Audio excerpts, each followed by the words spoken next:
Hello ನಮಸ್ಕಾರ. News 18 ಕನ್ನಡದ digital ಕಂಟೆಂಟ್ಗೆ ಸುಸ್ವಾಗತ. ನಾನು ರಂಜನ್ ಶಿಲ್ಲಾಲ್. ರಾಜ್ಯದಲ್ಲಿ ಮಳೆಯ ಮುನ್ನೆಚ್ಚರಿಕೆಯನ್ನ ರಾಜ್ಯ ಹವಾಮಾನ ಇಲಾಖೆ ಕೊಟ್ಟಿದೆ. ನೈಋತ್ಯ ಮಳೆ ರಾಜ್ಯದಲ್ಲಿ ಚುರುಕಾಗಿದೆ. ಕಳೆದ 2 ದಿನಗಳಿಂದ ನೈಋತ್ಯ ಮಳೆ ಆಗ್ತಿದೆ. ಈ ಹಿನ್ನೆಲೆಯಲ್ಲಿ ಕರಾವಳಿ ಸೇರಿದಂತೆ ರಾಜ್ಯದ ಕೆಲವು ಜಿಲ್ಲೆಗಳಿಗೆ ಭಾರೀ ಮಳೆಯಾಗಲಿದೆ. ಮುಂದಿನ 3 ದಿನಗಳ ಕಾಲ ರಾಜ್ಯದ ಕೆಲವು ಜಿಲ್ಲೆಗಳಿಗೆ ಯೆಲ್ಲೋ ಅಲರ್ಟ್ ಅನ್ನ ಘೋಷಣೆ ಮಾಡಲಾಗಿದೆ.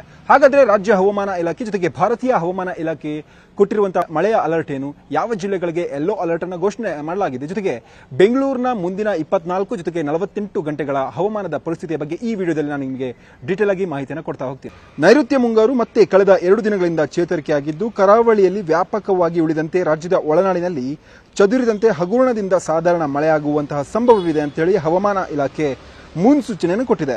ಮುಂದಿನ 3 ದಿನಗಳ ಕಾಲ ರಾಜ್ಯದಲ್ಲಿ ಹಗುರಣದಿಂದ ಸಾಧಾರಣ ಮಳೆಯಾಗುವಂತಹ ಮುನ್ಸೂಚನೆಗಳಿದ್ದು ಹವಾಮಾನ ಇಲಾಖೆಯಿಂದ ಯೆಲ್ಲೋ ಅಲರ್ಟ್ ಅನ್ನು ಘೋಷಣೆ ಮಾಡಲಾಗಿದೆ. ನಿನ್ನೆ ಕೂಡ ಕರಾವಳಿಯಲ್ಲಿ ವ್ಯಾಪಕ ಪ್ರಮಾಣದಲ್ಲಿ ಉತ್ತಮ ಮಳೆಯಾಗಿತ್ತು. ಒಂದೆರಡು ಕಡೆ ಭಾರಿ ಮಳೆಯಾಗಿತ್ತು. ಉತ್ತರ ಕರ್ನಾಟಕದ ಭಾಗದಲ್ಲೂ ಹಗುರದಿಂದ ಸಾಧಾರಣ ಮಳೆಯಾಗಿತ್ತು. ಕಲ್ಯಾಣ ಕರ್ನಾಟಕ ಹಾಗೂ ದಕ್ಷಿಣ ಕರ್ನಾಟಕದ ಭಾಗದಲ್ಲಿ ಚದುರಿದಂತೆ ಕೆಲವೆಡೆ ಮಳೆಯಾಗಿದೆ. ಏನೋ ಮಳೆಗೆ ಕಾರಣವೇನು ಅಂತ ಡೀಟೇಲ್ ಆಗಿ ನೋಡ್ತಾ ಹೋದ್ರೆ, ಬಂಗಾಳ ಕೊಲ್ಲಿ ಹಾಗೂ ಅರಬ್ಬಿ ಸಮುದ್ರದಲ್ಲಿ ಮೇಲ್ಮೈ ಸುಳಿ ಗಾಳಿ ಉಂಟಾಗಿರುವಂತಹ ಪರಿಣಾಮದಿಂದ ರಾಜ್ಯದಲ್ಲಿ ಮೋಡ ಕವಿದವಾದಂತಹ ವಾತಾವರಣ ಕಂಡುಬರುತ್ತೆ. ಆಗಾಗ ಕೆಲವೆಡೆ ಹಗುರದಿಂದ ಸಾಧಾರಣವಾಗಿ ಮಳೆಯಾಗುವಂತಹ ಸಾಧ್ಯತೆ ಇದೆ ಅಂತೇಳಿ ರಾಜ್ಯ ಹವಾಮಾನ ಇಲಾಖೆ ಮಾಹಿತಿಯನ್ನು ಕೊಟ್ಟಿರುವಂತದ್ದು. ಜೊತೆಗೆ ಬಂಗಾಳ ಕೊಲ್ಲಿಯಲ್ಲಿ ಲಘು ವಾಯುಭಾರ ಕುಸಿತ ಸೃಷ್ಟಿಯಾಗ್ತಿದೆ. ಇದರ ಪರಿಣಾಮದಿಂದ ಮುಂದಿನ 3 ದಿನಗಳ ಕಾಲ ರಾಜ್ಯದಲ್ಲಿ ವ್ಯಾಪಕ ಮಳೆ ಆಗಲಿದೆ ಅನ್ನುವಂತಹ ಮಾಹಿತಿಯನ್ನು ಕೂಡ ರಾಜ್ಯ ಹವಾಮಾನ ಇಲಾಖೆ ಕೊಟ್ಟಿರುವಂತದ್ದು. ಯಾವ ಜಿಲ್ಲೆಗಳಲ್ಲಿ ವ್ಯಾಪಕ ಮಳೆ ಆಗಲಿದೆ ಅನ್ನೋದನ್ನು ನೋಡೋದಾದ್ರೆ, ಕರಾವಳಿ ಹಾಗೂ ಉತ್ತರ ಕರ್ನಾಟಕದ ಕೆಲವು ಜಿಲ್ಲೆಗಳಲ್ಲಿ ಭಾರೀ ಮಳೆಯಾಗುವಂತಹ ಸಾಧ್ಯತೆಗಳಿವೆ. ಉಳಿದಂತೆ ಕರಾವಳಿಯ ಕೆಲವು ಜಿಲ್ಲೆಗಳಲ್ಲಿ ಹಗುರದಿಂದ ಉತ್ತಮ ಸಾಧಾರಣ ಮಳೆ ಆಗಬಹುದು ಅನ್ನುವಂತಹ ಮಾಹಿತಿಯನ್ನು ರಾಜ್ಯ ಹವಾಮಾನ ಇಲಾಖೆ ಕೊಟ್ಟಿರುವಂತದ್ದು.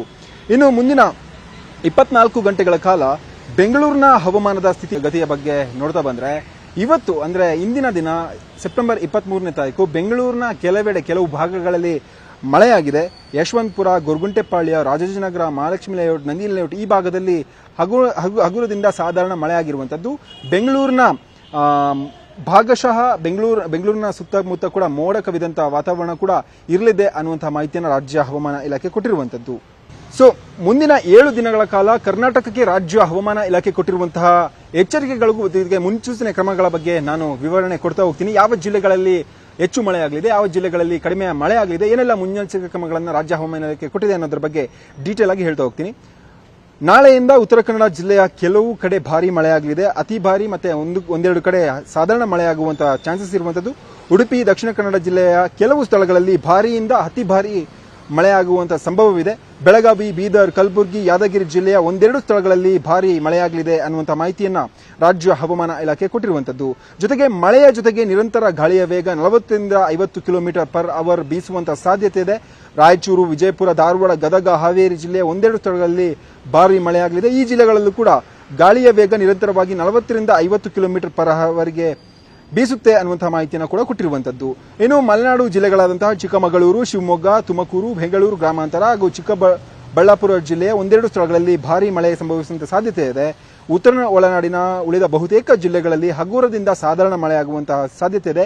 ಈ ಜಿಲ್ಲೆಗಳಲ್ಲೂ ಕೂಡ 40ರಿಂದ 50 ಕಿಲೋಮೀಟರ್ ಪರ್ ಅವರ್ಗೆ ಗಾಳಿಯ ವೇಗ ಇರಲಿದೆ ಅನ್ನುವಂತಹ ಮಾಹಿತಿಯನ್ನು ರಾಜ್ಯ ಹವಾಮಾನ ಇಲಾಖೆ ಕೊಟ್ಟಿರುವಂತದ್ದು. ಇನ್ನು ದಿನಾಂಕ 25/9/2024 ಹವಾಮಾನದ ಪರಿಸ್ಥಿತಿಯನ್ನು ನೋಡ್ತಾ ಬಂದ್ರೆ, ಉತ್ತರ ಕನ್ನಡ ಮತ್ತು ಉಡುಪಿ ಜಿಲ್ಲೆಗಳ ಒಂದೆರಡು ಸ್ಥಳಗಳಲ್ಲಿ 25ನೇ ತಾರೀಕು ಮಳೆಯಾಗುತ್ತೆ ಅನ್ನುವಂಥ ಮಾಹಿತಿಯನ್ನು ರಾಜ್ಯ ಹವಾಮಾನ ಇಲಾಖೆ ಕೊಟ್ಟಿರುವಂತದ್ದು. ಇನ್ನು ಕರಾವಳಿಯ ದಕ್ಷಿಣ ಕನ್ನಡ ಜಿಲ್ಲೆಯ ಬಹುತೇಕ ಕಡೆಗಳಲ್ಲಿ, ಉತ್ತರ ಒಳನಾಡಿನ ಹಲವು ಕಡೆಗಳಲ್ಲಿ ಹಾಗೂ ದಕ್ಷಿಣ ಒಳನಾಡಿನ ಕೆಲವು ಕಡೆಗಳಲ್ಲಿ ಹಗುರದಿಂದ ಸಾಧಾರಣ ಮಳೆಯಾಗುವ ಸಾಧ್ಯತೆ ಇದೆ. ದಿನಾಂಕ 26/9/2024 ಹವಾಮಾನದ ಪರಿಸ್ಥಿತಿ ನೋಡ್ತಾ ಬಂದ್ರೆ, ಕರಾವಳಿಯ ಹಲವು ಸ್ಥಳಗಳಲ್ಲಿ ಮತ್ತು ಒಳನಾಡಿನ ಕೆಲವು ಸ್ಥಳಗಳಲ್ಲಿ ಮತ್ತು ಹಗುರದಿಂದ ಸಾಧಾರಣ ಮಳೆಯಾಗುವಂತಹ ಸಂಭವವಿದೆ ಅನ್ನುವಂಥ ಮಾಹಿತಿಯನ್ನು ಕೂಡ ಕೊಟ್ಟಿರುವಂತದ್ದು. ಇನ್ನು 27/9/2024 ಕರಾವಳಿಯ ಹಲವು ಸ್ಥಳಗಳಲ್ಲಿ ಮತ್ತು ಒಳನಾಡಿನ ಕೆಲವು ಸ್ಥಳಗಳಲ್ಲಿ ಹಗುರದಿಂದ ಸಾಧಾರಣ ಮಳೆಯಾಗುವಂತಹ ಸಂಭವವಿದೆ ಅಂತೇಳಿ ರಾಜ್ಯ ಹವಾಮಾನ ಇಲಾಖೆ ಕೊಟ್ಟಿರುವಂತದ್ದು. ಇನ್ನು ಬೆಂಗಳೂರಿನ ಮುಂದಿನ 24ರಿಂದ 48 ಗಂಟೆಗಳ ಕಾಲ ಹವಾಮಾನದ ಪರಿಸ್ಥಿತಿಯನ್ನು ಗಮನಿಸ್ತಾ ಬಂದ್ರೆ, ಬೆಂಗಳೂರು ನಗರದ ಸುತ್ತಮುತ್ತ ಸ್ಥಳೀಯ ಮಾಹಿತಿಯನ್ನು ಕೊಟ್ಟಿರುವಂತದ್ದು. ಸಾಮಾನ್ಯವಾಗಿ ಮೋಡ ಕವಿದಂತಹ ವಾತಾವರಣ ಇರಲಿದೆ. ಹಗುರದಿಂದ ಸಾಧಾರಣ ಮಳೆಯಾಗಲಿದೆ. ಗರಿಷ್ಠ ಮತ್ತು ಕನಿಷ್ಠ ತಾಪಮಾನವು ಕ್ರಮವಾಗಿ 29 ಡಿಗ್ರಿ ಸೆಲ್ಸಿಯಸ್ನಿಂದ 20 ಡಿಗ್ರಿ ಸೆಲ್ಸಿಯಸ್ ಆಗಿರಬಹುದು ಅನ್ನುವಂಥದ್ದನ್ನ ಮಾಹಿತಿಯನ್ನು ರಾಜ್ಯ ಹವಾಮಾನ ಇಲಾಖೆ ಕೊಟ್ಟಿರುವಂತದ್ದು. ಇದು ಬೆಂಗಳೂರಿನಲ್ಲಿ ಮುಂದಿನ 24 ಗಂಟೆಗಳ ಕಾಲ ಇರಬಹುದಾದಂತಹ ಹವಾಮಾನ ವೈಶಿಷ್ಟ್ಯ. ಜೊತೆಗೆ ಮುಂದಿನ 48 ಗಂಟೆಗಳ ಕಾಲ ಯಾವ ರೀತಿಯಾಗಿ ಬೆಂಗಳೂರಿನಲ್ಲಿ ವಾತಾವರಣ ಇರಲಿದೆ ಅನ್ನೋದನ್ನು ನೋಡೋದಾದ್ರೆ, ಸಾಮಾನ್ಯವಾಗಿ ಮೋಡ ಕವಿದಂತಹ ವಾತಾವರಣ ಇರಬಹುದು. ಹಗುರದಿಂದ ಸಾಧಾರಣ ಮಳೆಯಾಗಬಹುದು. ಗರಿಷ್ಠ 23 ಡಿಗ್ರಿ ಸೆಲ್ಸಿಯಸ್ ಮತ್ತು ಕನಿಷ್ಠ 20 ಡಿಗ್ರಿ ಸೆಲ್ಸಿಯಸ್ ಉಷ್ಣಾಂಶ ದಾಖಲಾಗಬಹುದು ಅನ್ನುವಂಥ ಮಾಹಿತಿಯನ್ನು ರಾಜ್ಯ ಹವಾಮಾನ ಇಲಾಖೆ ಕೊಟ್ಟಿರುವಂತದ್ದು. ಇದು ಮುಂದಿನ 3 ದಿನಗಳ ಕಾಲ, ಜೊತೆಗೆ ಮುಂದಿನ 4 ರಿಂದ 5 ದಿನಗಳ ಕಾಲ ರಾಜ್ಯದಲ್ಲಿ ಬದಲಾಗಬಹುದಂತಹ ಹವಾಮಾನದ ಕುರಿತಾಗಿ ಇರುವಂತಹ ಅಪ್ಡೇಟ್. ಇದು ಖುದ್ದು ರಾಜ್ಯ ಹವಾಮಾನ ಇಲಾಖೆ ಕೊಟ್ಟಿರುವಂತಹ ಮಾಹಿತಿ ಅನ್ವಯ ಈ ಮಾಹಿತಿಯನ್ನು ನೀಡಲಾಗಿದೆ. ಈ ಮಾಹಿತಿ ಇಷ್ಟ ಆಗಿದ್ರೆ ಈ ವಿಡಿಯೋವನ್ನು ಶೇರ್ ಮಾಡಿ, ನ್ಯೂಸ್ 18 ಕನ್ನಡ ಚಾನಲ್ ಸಬ್ಸ್ಕ್ರೈಬ್ ಮಾಡಿ. ಧನ್ಯವಾದಗಳು.